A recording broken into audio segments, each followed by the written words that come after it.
السلام علیکم ورحمۃ اللہ وبرکاتہ۔ الحمد للہ رب العالمین والصلاۃ والسلام علی سید الانبیاء والمرسلین وعلی آلہ واصحابہ اجمعین، اما بعد، اعوذ باللہ من الشیطان الرجیم، بسم اللہ الرحمن الرحیم۔ قل هو اللہ احد اللہ الصمد لم یلد ولم یولد ولم یکن لہ کفوا احد۔ اللہ رب العزت نے اس سورہ مبارکہ میں وحدانیت کا درس دیا۔ اپنے محبوب صلی اللہ تعالی علیہ وسلم سے ارشاد فرمایا، اے محبوب آپ فرما دیجیے کہ اللہ ایک ہے، وحدہ لا شریک ہے، اس کا کوئی شریک نہیں۔ نہ ذات میں اللہ کا کوئی شریک ہے اور نہ ہی صفات میں اللہ تعالیٰ کا کوئی شریک ہے۔ ذات میں شریک ہونے کا مطلب یہ ہے کہ دو یا دو سے زیادہ خدا ماننا، جیسے کفار ایک نہیں بلکہ دو یا تین خدا یا اس سے بھی زیادہ بلکہ لاکھوں کروڑوں خدا مانتے ہیں، تو انہوں نے خدا کی ذات میں کسی کو شریک مان لیا، کئی ایک خدا مان لیے، لہٰذا وہ مسلمان نہیں، کافر ہیں، مشرک ہیں۔ صفات میں شریک کرنے کا مطلب یہ ہے کہ اللہ تعالیٰ کے لیے جو صفات ہیں وہی صفتیں بندوں کے لیے ویسی ہی ماننا جیسی اللہ تعالیٰ کے لیے مانی جاتی ہیں۔ مثال کے طور پر سننا اور دیکھنا، اللہ تعالیٰ سمیع و بصیر ہے، اللہ تعالیٰ سننے والا بھی ہے، دیکھنے والا بھی ہے۔ اب اگر کوئی شخص یہ عقیدہ رکھے کہ فلاں شخص سننے والا ہے، دیکھنے والا ہے، بذات خود سننے والا دیکھنے والا ہے، اللہ کے دیے بغیر سننے والا دیکھنے والا ہے، یقیناً وہ مشرک ہے، وہ مسلمان نہیں ہو سکتا۔ ہمارے سننے اور دیکھنے میں، اللہ تعالیٰ کے سننے اور دیکھنے میں زمین و آسمان کا فرق ہے۔ ہم اگر سنتے اور دیکھتے ہیں تو اس کا مطلب یہ ہے کہ اللہ تعالیٰ کی عطا سے ہم سنتے اور دیکھتے ہیں، اور اللہ رب العزت جو سنتا اور دیکھتا ہے وہ بذات خود سننے والا، بذات خود دیکھنے والا ہے۔ کوئی اللہ کو یہ صفتیں عطا کرنے والا نہیں ہے، اسے ذاتی طور پر یہ تمام صفات حاصل ہیں، اور ہمیں یہ تمام صفتیں اللہ کے دینے سے حاصل ہیں۔ اللہ اگر نہیں دیتا تو یہ صفتیں ہمارے پاس نہیں ہوتی۔ تو اللہ رب العزت ایک ہے، وحدہ لا شریک ہے، نہ ذات میں اس کا کوئی شریک، نہ صفات میں اس کا کوئی شریک ہے۔ اللہ رب العزت ارشاد فرماتا ہے اللہ الصمد، اللہ رب العزت بے نیاز ہے۔ بے نیاز، ایسا بے نیاز کہ اللہ رب العزت کو کوئی بندہ کسی قسم کی عبادت کر کے فائدہ نہیں پہنچا سکتا، اور کوئی بندہ اللہ تعالیٰ کی عبادت نہ کر کے اللہ کو نقصان نہیں پہنچا سکتا ہے، اس لیے کیونکہ اللہ رب العزت بے نیاز ہے۔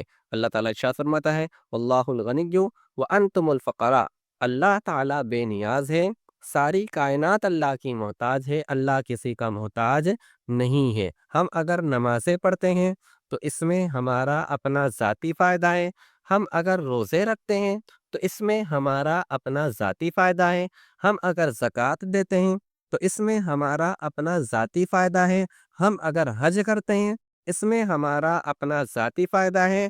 کوئی بندہ یہ تمام کام کر کے اللہ کو فائدہ نہیں پہنچا سکتا، اور کوئی بندہ نہ کر کے اللہ تعالیٰ کو نقصان بھی نہیں پہنچا سکتا، اس لیے کیونکہ اللہ بے نیاز ہے۔ ہم نمازیں پڑھیں گے، جنت ہمیں ملے گی، ہم روزے رکھیں گے، میدان محشر میں آسانیاں ہمارے لیے ہوں گی، ہم اگر حج کریں گے اللہ کی رحمتیں ہمارے لیے ہوں گی، جو بھی ہم نیک عمل کریں گے سب کا فائدہ، سب کا ثواب ہمیں ملے گا، اور ان سب میں ہمارا اپنا ذاتی فائدہ ہوگا۔ اللہ کی شان بے نیاز ہے۔ لم یلد ولم یولد، اللہ تعالیٰ کو کسی نے پیدا نہیں کیا اور نہ ہی اللہ نے کسی کو جنا ہے، وہ بے نیاز ہے۔ ولم یکن لہ کفوا احد، اور کوئی اللہ کے برابر، اللہ کے ہمسر، اللہ کے ہم پلہ نہیں ہو سکتا، اس لیے کیونکہ وہ خالق ہے اور ہم مخلوق ہیں۔ وہ کہتا ہے تو ہو جاتا ہے، ہمیں کچھ کام کرنے کے لیے سوچنا پڑتا ہے، پلاننگ کرنی پڑتی ہے، معال کو دیکھنا پڑتا ہے، لیکن اللہ رب العزت صرف کن کہتا ہے تو وہ ہو جاتا ہے، اور جیسا چاہتا ہے ویسا ہی ہو جاتا ہے۔ وَقَضَىٰ رَبُّكَ أَلَّا تَعْبُدُوا إِلَّا إِيَّاهُ، رب جو فیصلہ فرما لے وہ ہو کر ہی رہتا ہے۔ اللہ تعالیٰ کے فیصلے میں کوئی روک پیدا نہیں کر سکتا، بلکہ جن و انس، ساری مخلوق ایک مقام پر جمع ہو جائے اور پھر بھی اللہ تعالیٰ کے فیصلے کے اندر کوئی روک پیدا کرنے کی کوشش کرے، ساری کائنات جمع ہو کر بھی اللہ تعالیٰ کے کسی فیصلے کو نہیں ٹال سکتی ہیں۔ اس لیے کیونکہ اللہ جس فیصلے کا ارادہ فرماتا ہے اسے کوئی نہیں ٹال سکتا۔ وہ احکم الحاکمین، وہ حاکموں کا بھی حاکم ہے، وہ ایسا حاکم ہے۔ دنیاوی سلطنت ہوتی ہے، 100 سال، 200 سال، 500 سال، 1000 سال کسی نے حکومت کر لی، لیکن اس کے بعد بھی اس کی حکومت کے لیے زوال ہے۔ کتنی بھی لمبی وہ حکومت کر کے آیا ہو، لیکن اس کی حکومت کے لیے زوال ضرور ہے۔ ایک نہ ایک دن اس کی حکومت ختم ہونے والی ہے، لیکن اللہ وحدہ لا شریک کی حکومت ایسی ہے کہ جس کے لیے دوام ہی دوام ہے۔ نہ ازل میں اس کے لیے زوال تھا، نہ ابد میں اس کے لیے زوال ہوگا۔ اس کے لیے ہمیشگی ہے، ہمیشہ سے اس کی حکومت قائم ہے اور ہمیشہ اس کی حکومت قائم رہے گی۔ اس کے حکم کے بغیر ایک پتا بھی نہیں ہل سکتا۔ وہ الحی القیوم، وہ آپ زندہ ہیں اور اوروں کا قائم کرنے والا ہے۔ اس کائنات کو نظام بخشنے والا اللہ تعالیٰ ہے۔ اللہ تعالیٰ نے اس کائنات کو نظام بخشا، اس کائنات کو قائم اللہ نے رکھ رکھا ہے۔ جب چاہے گا وہ اس کائنات کو فنا فرما دے گا، ختم فرما دے گا۔ اس کی مرضی اور اس کی منشا ہے۔ جب تک یہ کائنات چل رہی ہے، جب چاہے گا وہ اس کائنات کو فنا فرما دے گا۔ لا تأخذہ سنۃ ولا نوم، نہ اسے نیند آتی ہے نہ اسے اونگ آتی ہے۔ اللہ تعالیٰ ایک لمحے کے لیے بھی تمہارے اعمال سے غافل نہیں ہے۔ وما اللہ بغافل عما تعملون، جو تم کر رہے ہو اللہ جانتا ہے، جو تم کرنے والے ہو اللہ جانتا ہے، جو تم کر چکے ہو اللہ رب العزت جانتا ہے۔ یہاں تک کہ کون جنتی ہے، کون جہنمی ہے، کون کیسے اعمال کرے گا، کون نیکیاں کرے گا، کون گناہ کے کام کرے گا، ان سب کو اللہ رب العزت بہتر انداز میں جاننے والا ہے۔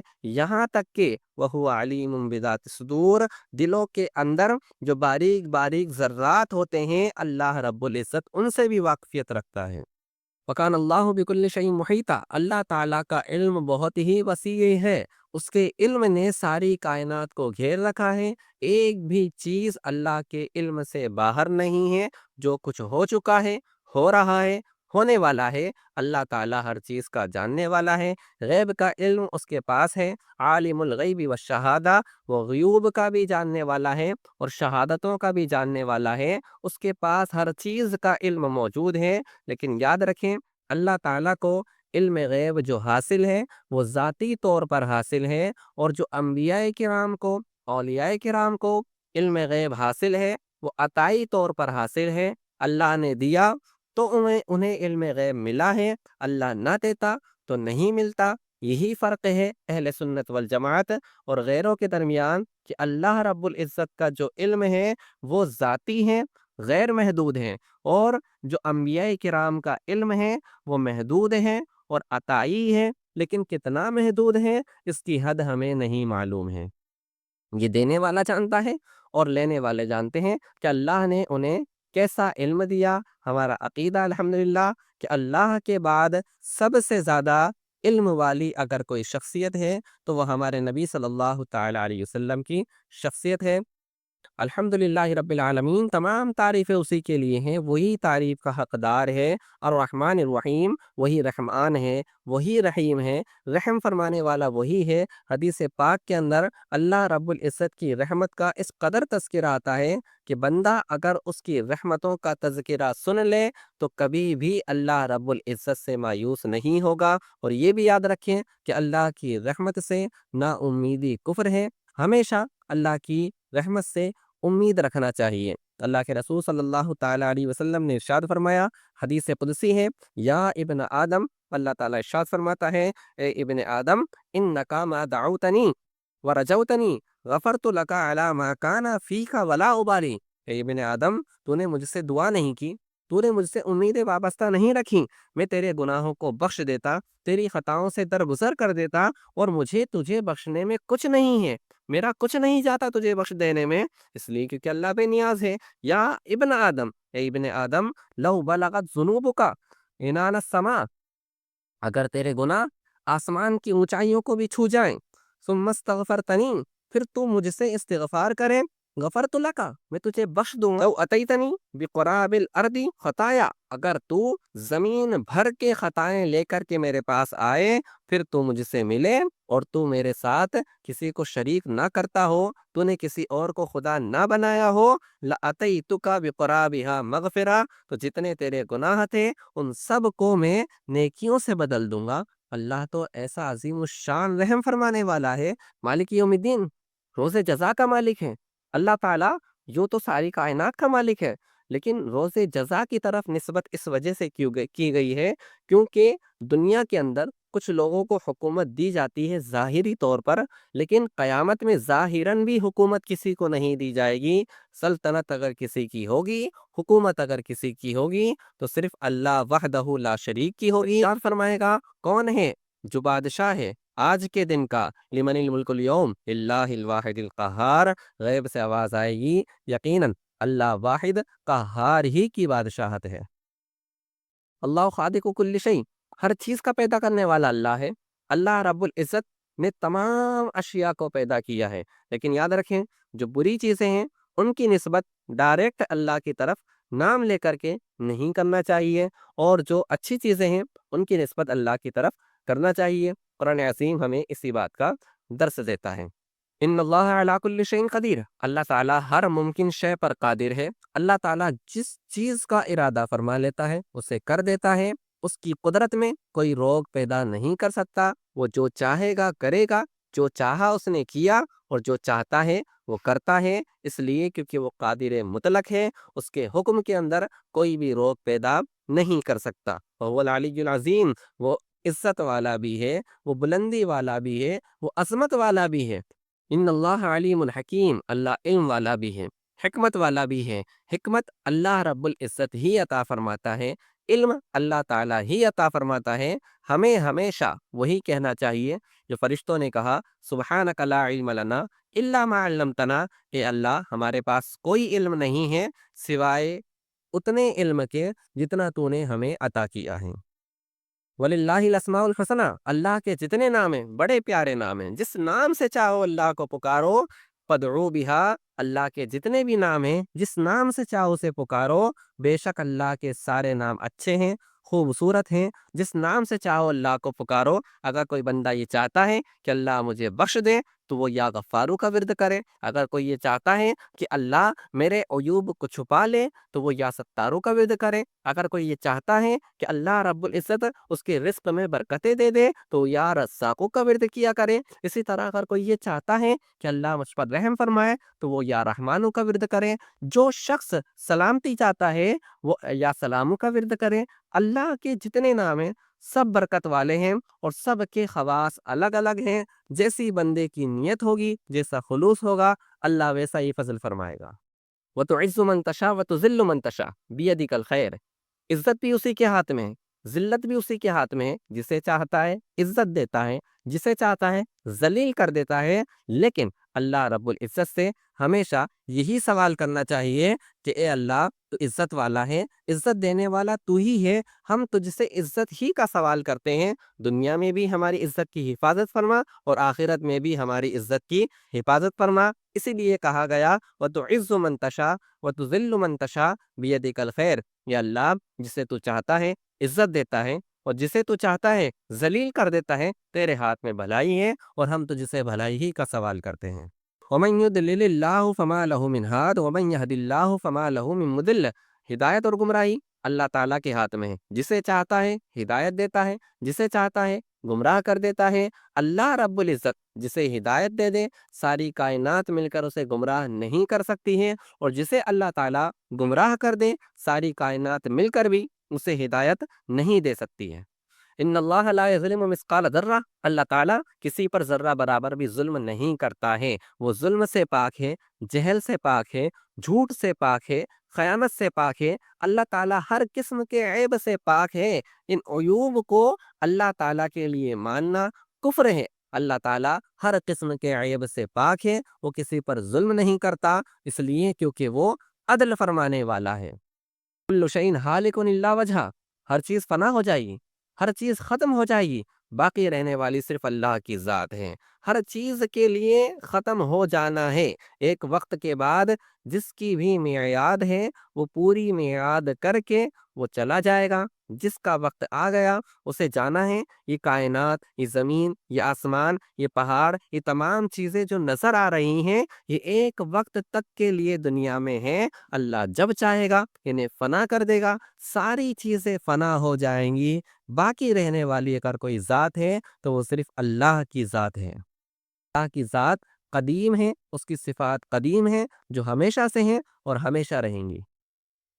اللہ تعالیٰ جہت، زمان، مکان، حرکت، سکون، شکل و صورت، جمی حوادث سے پاک ہے۔ یہ تمام چیزیں حادث ہو جانے والی ہیں اور اللہ تعالیٰ ان تمام حوادث سے پاک ہے۔